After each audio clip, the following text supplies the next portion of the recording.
সুখের লাগিয়া করে যে প্রীতি, দুঃখ যায় তার ঠাই। ভগবান সবাইকে সবাই সমান জিনিস করে দেয়নি। ময়ূরকে কণ্ঠ দেয়নি, কিন্তু রূপটা দিয়েছে। ময়ূরের কি কণ্ঠ আছে? ক্যাক ক্যাক ক্যাক ক্যাক করে না, দেখতে ভারী সুন্দর। আর কোকিলকে কত সুন্দর কণ্ঠ দিয়েছে, রূপটা একবারে মারাত্মক বিশ্রী করে দিয়েছে।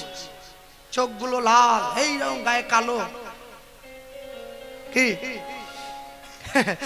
সাধুকে সংসার দিল না, কিন্তু সাধুকে সুখ দিয়েছে।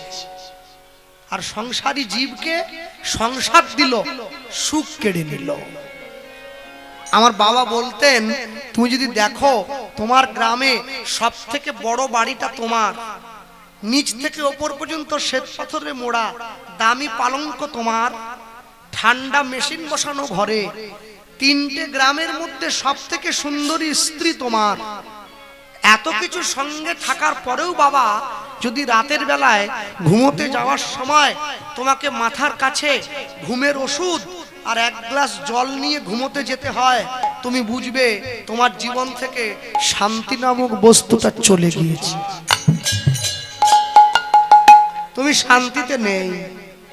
কিন্তু তুমি দেখো, একটা টলিওয়ালা, একটা ভ্যানওয়ালা, টোটোওয়ালা মাটির ঘরে গিয়ে মাদুর পেতে শুয়েছে, পেট ভর্তি করে পান্তা ভাত আলু সিদ্ধ খেয়ে হাত পাখাটা নাড়তে নাড়তে এক ঘুমে সকাল হয়ে গেছে। সুখ এখানে আছে। যা নিদ্রা কেড়ে নেয়, যা স্বপ্ন কেড়ে নেয়, তাকেই তো অসুখ বলে, তাকে সুখ বলে না। প্রেমানন্দ গুরুদেবের কাছ থেকে ভিক্ষার ঝুলিটা নিয়েছে। কেন? যেহেতু গুরুদেবের নির্দেশ, ভিক্ষার ঝুলিটা নিয়েছে। ভিক্ষার ঝুলিটা নিয়ে প্রেমানন্দ গুরুদেবকে বলছে, গুরুদেব আসি, দাঁড়া, আমার আশ্রমের নিয়ম আছে রে বাবা। কি নিয়ম? শোন, প্রতিদিন 21টা বাড়িতে যাবি, প্রতিটা বাড়ির থেকে এক মুঠো করে নিবি, বেশিও না কমও না। 21টা বাড়ির থেকে 21 মুঠো ভিক্ষা করে এনে তুই আমায় দিবি। আমি সেই ভিক্ষা ভালো করে ধুয়ে পরিষ্কার করে রান্না করে গোবিন্দ সেবা দেব। আমরা গুরু শিষ্য মিলে প্রসাদ পাব। প্রেমানন্দ ভিক্ষার ঝুলিটা কাঁধে নিয়ে ভিক্ষা করতে চলে যায়। আমি দিন ভিখারি,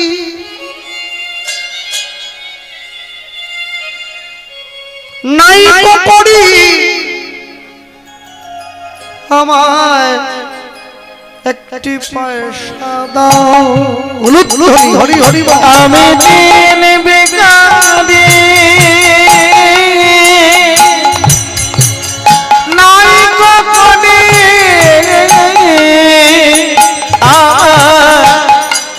একটি পয়সা দাও। আমি দিন ভিখারি, নাই করি, নাই করি আমায় একটি পয়সা দাও। আমি দিন ভিখারি, নাই করি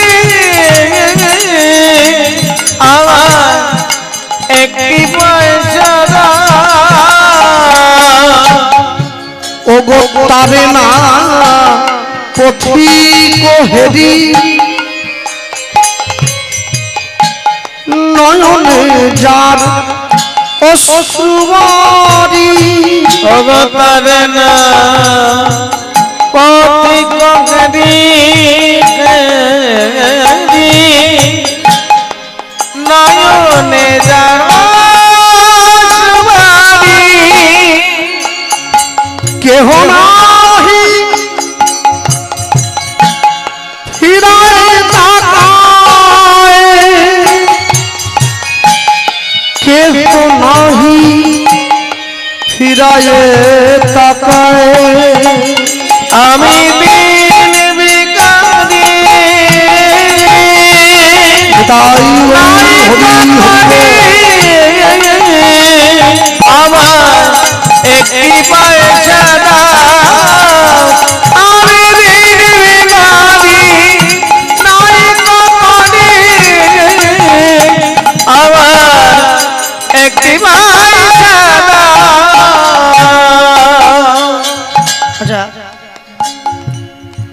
গান দিন ভিখারি।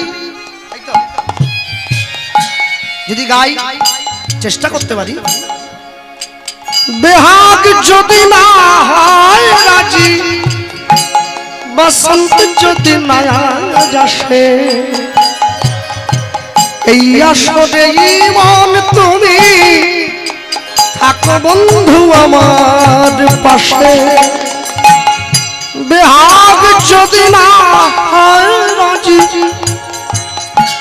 বসন্ত যদি না আসে,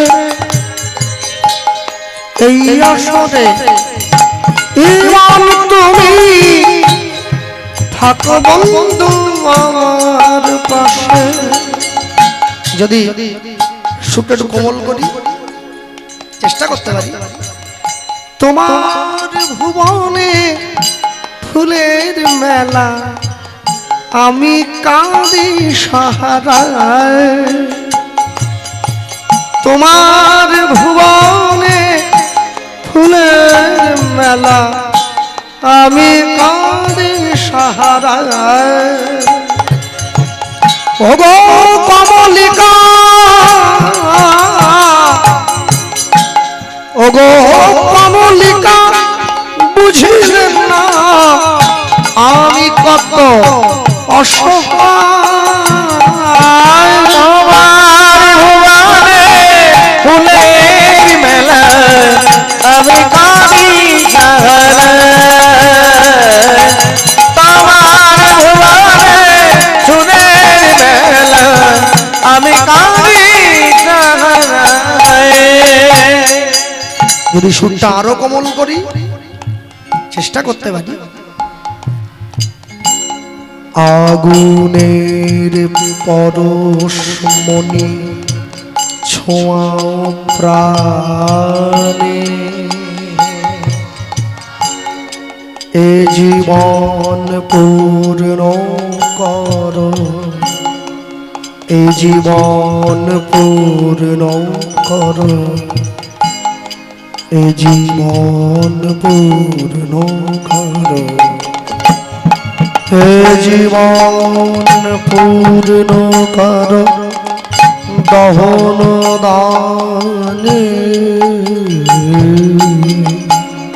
আগুনের পরশমণি ছোঁয়া প্রাণে, এ জীবন পূর্ণ কর, এ জীবন পূর্ণ কর, এ জীবন পূর্ণ কর। যেখানে শুরু করেছিলাম, দিন ভিখারি নাই করি আমায় একটি পয়সা দাও। আমি দিন ভিখারি নাই করি একটি পয়সা দাও। আমি দিন ভিখারি নাই করি আমার একটি পয়সা দাও। আমার একটি পয়সা দাও, একটি পয়সা দাও। আমার একটি পয়সা দাও, একটি পয়সা দাও। আমার একটি পয়সা দাও, আমার একটি পয়সা দাও। মুষ্টি ভিক্ষা করিয়া যায় প্রেমানন্দ, জয় প্রেমানন্দ। তা দেখিয়া গুরুদেবের প্রাণে বড়ই আনন্দ। তা দেখিয়া যে গুরুদেবের প্রাণে বড় আনন্দ। প্রেমানন্দ প্রত্যেক দিন ভিক্ষা করে নিয়ে গিয়ে গুরুদেবের হাতে তুলে দেয়। গুরুদেব কি করে, প্রেমানন্দ যা ভিক্ষা করে এনেছে সব কিছুকে ধুয়ে পরিষ্কার করে রান্না করে গোবিন্দ চরণের সেবা দেয়। দরজাটা বাইরে থেকে বন্ধ করে দিয়ে ভগবানের নাম করে উত্তরীয়র মধ্যে হাতটা নিয়ে গিয়ে আচমনটা সেরে যখন তিনটে তালি দিয়ে পর্দা সরিয়ে দেয়, রামানন্দ স্বামী দেখতে পায় থালায় অর্ধেকটা অন্ন নেই, বাটিতে অর্ধেকটা ব্যঞ্জন নেই, গ্লাসে অর্ধেকটা জল নেই।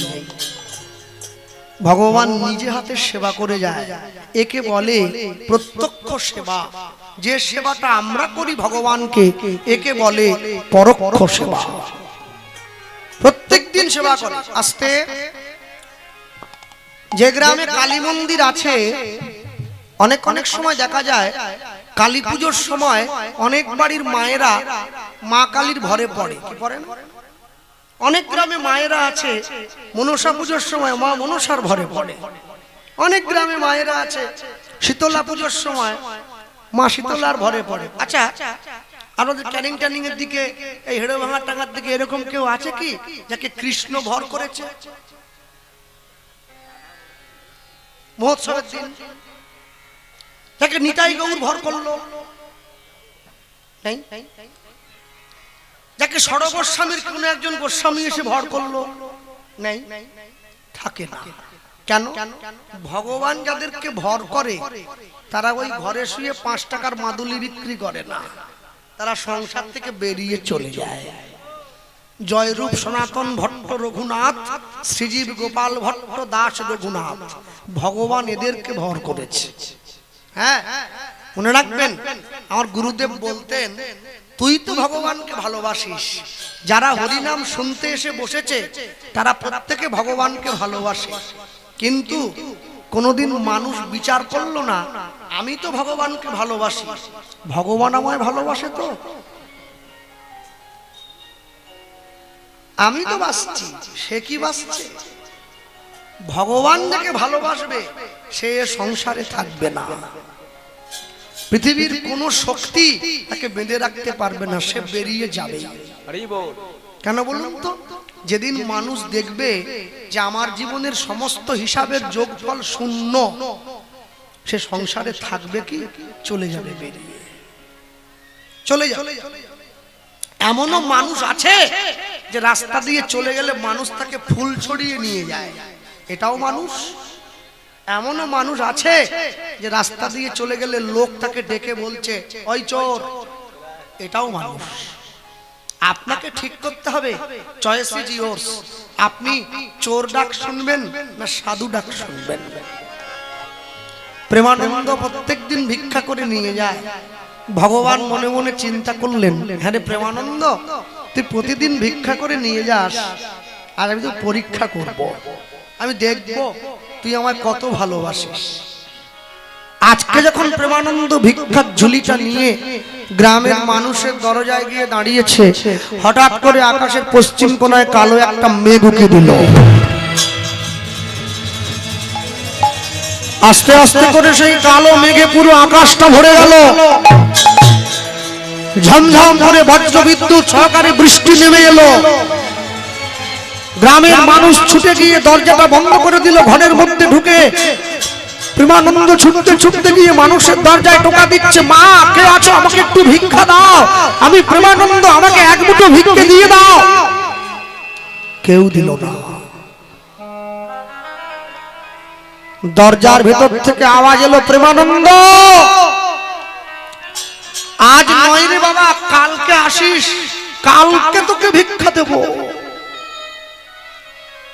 শূন্য পুটুলিটা নিয়ে হাঁটতে হাঁটতে গ্রামে গ্রামে ঘুরছে। দিয়ে মন দিয়ে ধন কেড়ে নিতে সময় লাগে কতক্ষণ। শূন্য পুটুলি নিয়ে ঘুরছে, এক মুঠো ভিক্ষা কেউ দিল না। জমিদার বাড়ির সামনে দিয়ে প্রেমানন্দ পার হয়ে চলে যাচ্ছে। প্রচন্ড বৃষ্টিতে ভিজতে ভিজতে ঘন ঘন বাজ পড়ছে, প্রচন্ড জোরে হাওয়া দিচ্ছে, কাঁদছে, কে ভিক্ষা দেবে আমায়, আমি কোথায় গেলে ভিক্ষা পাবো? জমিদারের ঘরণী দোতলার বারান্দায় দাঁড়িয়ে বৃষ্টির শোভাটা দেখতেছিল। এমন সময় উপর থেকে ডাক দিয়ে বলে উঠলো, কে রে? দাঁড়া। দাঁড়িয়ে পড়েছে, এদিকে আয়। কাছে গিয়েছে, একে চোর বদমাস। যেই চোর বলেছে আত্মসম্মানে লেগেছে, ব্রাহ্মণের ছেলে তো, গুরুদেবকে বলেছিলাম ভিক্ষা করব না, এই জন্য। মা আমি চোর নই। কি নাম তো? আমার নাম প্রেমানন্দ। কি বললি? ও মা আমার নাম প্রেমা। ওইখানে দাঁড়িয়ে থাক, আমি আসছি। জমিদারের ধরনী উপর থেকে নিচে নেমে এসেছে, এদিকে আয়। কি নাম বললি যেন? ও মা আমার নাম প্রেমানন্দ। প্রেমা, এইরকম কোন ছেলের নাম তো এই গ্রামে আগে শুনিনি। ও মা আমি তো এই গ্রামে থাকি না, তুমি আমার চিনবে কি করে? বাড়ি কোথায়? আমার বাড়ি কাশীধাম। তুই কাশী থেকে এত দূরে ভিক্ষা করতে এসেছিস এই ঝড় বৃষ্টির মধ্যে? হ্যাঁ রে, তোর বাবা কেমন রে, তোর মা কেমন রে, যারা তোকে এই ঝড় বৃষ্টির দিনে ভিক্ষা করতে পাঠিয়েছে? কোনো মায়া দয়া নেই তাদের? মা আমার বাবা মা আমাকে পাঠায়নি, আমি আমার গুরুদেবের নির্দেশে। হ্যাঁ কি বললি? গুরুদেবের নির্দেশ পালনের জন্য নিজের জীবন বিপন্ন করে ভিক্ষা করছিস? বাহ বাবা বাহ। গুরু মিলে লাখে লাখে, শিষ্য মিলে এক, শিষ্য মিলে লাখে লাখে, গুরু মিলে এক। তোর মতো শিষ্যকে যে গুরু পেয়েছে তার তো জনম ধন্য রে। এই বাবা, এই কি নামটা যেন? হ্যাঁ প্রেমানন্দ। এই প্রেমানন্দ, গুরুদেবের নামটা একবার বলতো। কি নাম তোর গুরুদেবের? নামটা বল। ওমা আমার গুরুদেবের নাম কি জানো? আমার গুরুদেবের নাম রামানন্দ স্বামী। চমকে উঠলো। কি নামটা কি বললি? আমার গুরুদেবের নাম রামানন্দ স্বামী। ছুটে গিয়ে জড়িয়ে ধরেছে, প্রেমানন্দ প্রেমানন্দ।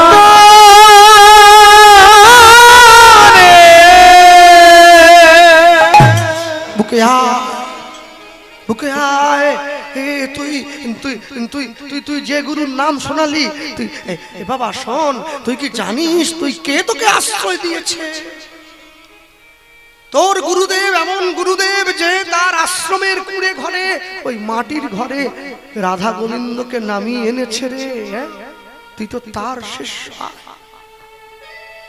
আমার ঘরে একটু আয় না, তোর মতো ভক্তের চরণধুলি যদি আমার ঘরে পড়ে, আমার এই ঘরটা তো মন্দির হয়ে যাবে রে। আয় ঘরে আয়।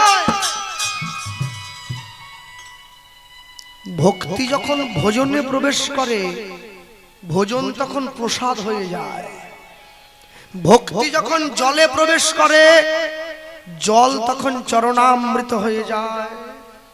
ভক্তি যখন ঘরে প্রবেশ করে, ঘর তখন মন্দির হয়ে যায়। ভক্তি যখন দেহে প্রবেশ করে, মানুষ তখন ভক্ত হয়ে যায়। ভক্তি যখন আত্মায় প্রবেশ করে, মানুষ তখন বৈষ্ণব হয়ে যায়। ভক্তি যখন পরমাত্মায় প্রবেশ করে, দেহ সাধুত্বে পরিণত হয়ে গোবিন্দ চরণে বিলীন হয়ে যায়। নিতাই গৌর প্রেমানন্দে হরি বল হরি বল। প্রেমানন্দ ঘরের মধ্যে হাত ধরে প্রেমানন্দকে নিয়ে গিয়ে জমিদারের ঘরণী শুকনো কাপড়টা দিয়ে প্রেমানন্দের গা মাথাটা মুছিয়ে দিচ্ছে। বাবা খুব কষ্ট হয়েছে, বৃষ্টির মধ্যে ভিজছে গো। এইটুকু ছেলেটা ভিক্ষার জন্য। দেখি দেখি দেখি দেখি মা বেশি দেরি করলে হবে না, আমাকে এক মুঠো ভিক্ষা দিয়ে দাও। আমি এক মুঠো কেন? না না, তোমাকে তো আসল কারণটা বলাই হয়নি। আমার গুরুদেবের নিয়ম আছে, আমার গুরুদেবের নিয়ম আছে জানো মা। আর গুরুদেব বলেছে একটা বাড়ির থেকে এক মুঠোর বেশি ভিক্ষা নেওয়া যাবে না। পাগল ছেলে, চুপ কর। তোর গুরুদেব দেখতে আসছে নাকি তুই কতগুলো বাড়িতে কি ভিক্ষা করলি? আজ আমি তোকে 21 মুঠো ভিক্ষা দেব। গুরুদেবকে গিয়ে বলে দিবি 21টা বাড়ির থেকে ভিক্ষা করবি, আমারও গোবিন্দ সেবা দেওয়া হয়ে গেল, তোকেও আর বৃষ্টিতে ভিজতে হলো না। গুরুদেব জানতেও পারলেন ঠিক বলেছে। প্রেমানন্দ মনে মনে ভাবছে জমিদারের ঘরণী ঠিক বলেছে, না দাও দাও দাও দাও দাও 21 মুঠো দিয়ে দাও, তাহলে আমি নিয়ে যাই 21 মুঠো। জমিদার ঘরণী ভাবছে একদম মাপে 21 মুঠো দেবো না, যেমন 3-4 মুঠো বেশি। গ্রামে যখন ভলিবল খেলা হয় তখন লোকে 500 টাকা চাঁদা যেচে দিয়ে দেয়, আর যখন গ্রামে হরিনাম হয় 20 টাকার জন্য 20 বার ঘোরাচ্ছে কমিটিকে, বলে সকালে এসো, সন্ধ্যায় এসো, বিকেলে এসো। জম সামনে এসে দাঁড়িয়ে পড়লে কি বলবে? সকালে এসো। রাত 2টোর সময় দাঁড়িয়ে পড়লে 2টোর সময় চলে যেতে হবে, যখন দাঁড়াবে তখন চলে যেতে হবে। হরিনামের ভিক্ষা ঘোরাচ্ছ? হ্যাঁ, যে গ্রামে 50টা মুসলিম বাড়ি আছে সে গ্রামে একটা মসজিদ হয়ে যাচ্ছে 3 তলা। যে গ্রামে 500 হিন্দু বাড়ি আছে সে গ্রামে মন্দিরের অবস্থা দেখতে পাচ্ছ, খসে পড়ে যাচ্ছে। অনেক যত্ন করে নিজেকে উন্নত করতে হয়, একটু অবহেলা করলে তার অবনতি হয়ে যায়। হ্যাঁ, এবারে থালা ভর্তি করে ভিক্ষা আনিয়া যে দিল, ওগো থালা ভর্তি ভিক্ষা নাজি, হরি হরি হরি বল, আনিয়া যে দিল,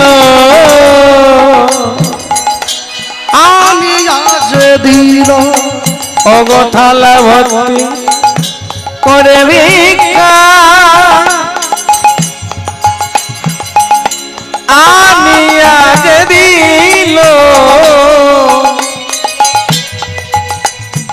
আনিয়া যে দিল, ওগো প্রেমানন্দ আনন্দেতে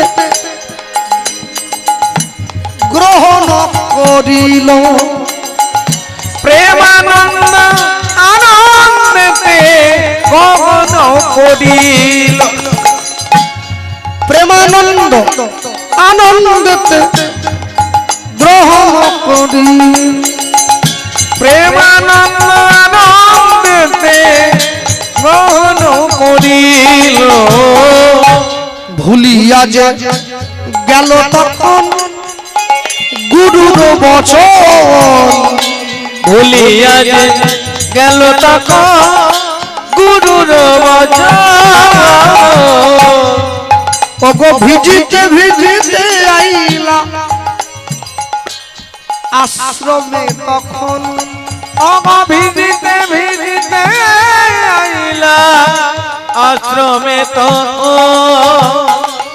বলে কি আনন্দ কি আনন্দ, বলে কি হরি হরি আনন্দ, বল, কি আনন্দ, ওগো কি আনন্দ কি আনন্দ, বলে কি আনন্দ আর কি আনন্দ, ও যে ভিক্ষা করে প্রেমানন্দ, কি আনন্দ কি আনন্দ, ওই যে গোবিন্দ সেবা দেবে বলে, কি আনন্দ কি আনন্দ, ওই গুরু রামানন্দের হাতে দেবে বলে, কি আনন্দ কি আনন্দ, আজ পরমানন্দে ভিক্ষা করে, ও যে কি আনন্দ কি আনন্দ, আরে প্রেমানন্দে হরি বহ সবে, কি আনন্দ কি আনন্দ, প্রেমানন্দে হরি বল, কি আনন্দ কি আনন্দ, কি আনন্দ কি আনন্দ, ও ভিজিতে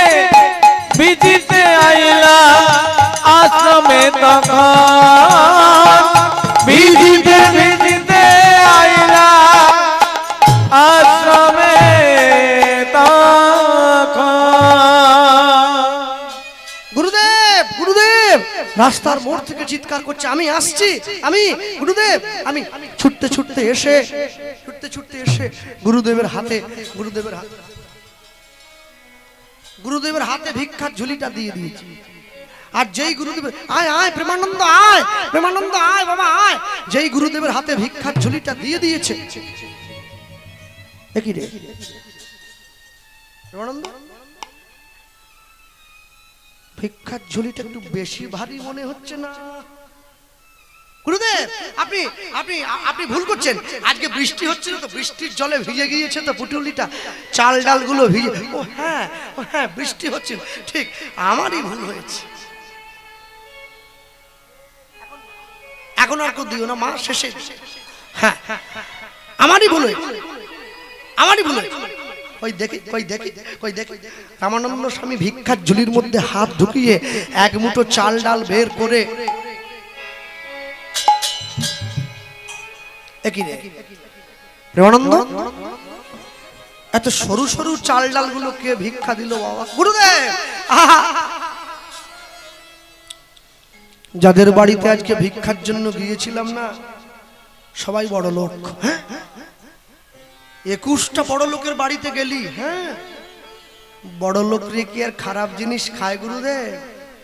ওরা ভালো চাল খায়, ভালো ডাল খায়, ভালো ভিক্ষা দিয়েছে।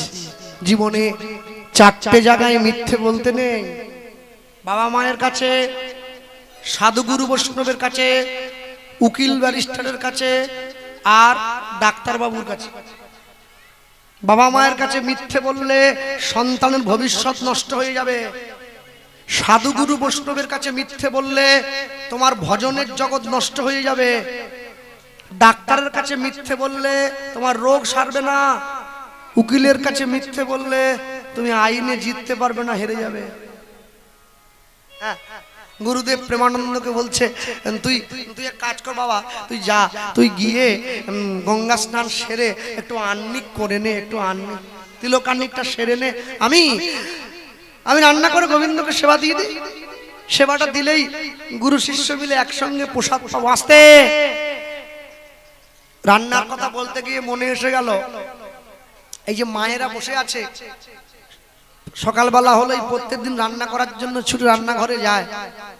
তাই আজকে বাড়ির থেকে এলাম বলে টাইমে এসেছি, কিন্তু যখন পরপর কীর্তন হয় তখন তো আগে থেকে চলে যেতে হয়। তাই মাঝে মাঝে ওই এমন এমন বাড়ি থাকার জায়গা দেয়, মানে সেই বাড়ির মায়েদেরকে বা বাবুকে গিয়ে জিজ্ঞাসা করতে হয়, মা দরজা কিরম করে খুলবো, সব সুইচ টুইচের ব্যাপার আছে। আর আমার তো সেরম না, আমার বাড়িতে দরজাটা গোড়ার থেকে তুলে এরকম করে নিয়ে গিয়ে আবার। এখন আজকেও যে বাড়ি, এই যে দোকানদার, এই যে এই যে এদের বাড়ি, হ্যাঁ বিরাট বাড়ি তো না, একবারে বাড়া বাড়ি বিরাট। আমি তো অবাক, কোন দিকে শোবো কোন দিকে খাট, যে খাটে বসতে দিয়েছে, মানে আমার বাপ 14 পুরুষ ওই খাট দেখেনি। ওরে বাপ রে, সুন্দর একবার। ওই মাঝে মাঝে জেনে নিতে হয় কিরম ব্যবহার করতে হয়। তাই জেনে টেনে নিয়ে তারপর দেখা গেলো লাগাতে গিয়ে ভেঙে ফেললাম। তারপরে বলবে যা গান করছেন টাকা দিয়ে যান, দরজা ঠিক করবে। আমার দরকার নেই বাবা, গরিব মানুষ আমি। এক একটা বাড়িতে গিয়ে আমি যখন দাঁড়াই, সকালবেলা চলে গেছে দেখি সেই বাড়ির মা রান্না করছে। আমি এক পা পাপা রান্নাঘরে গেলাম, একটু গরম জল নেব। আমি যদিও মা বলে একটু ডাকবো, রাগটা কম হবে, কিন্তু পরিস্থিতি বুঝে তো ডাকতে হবে।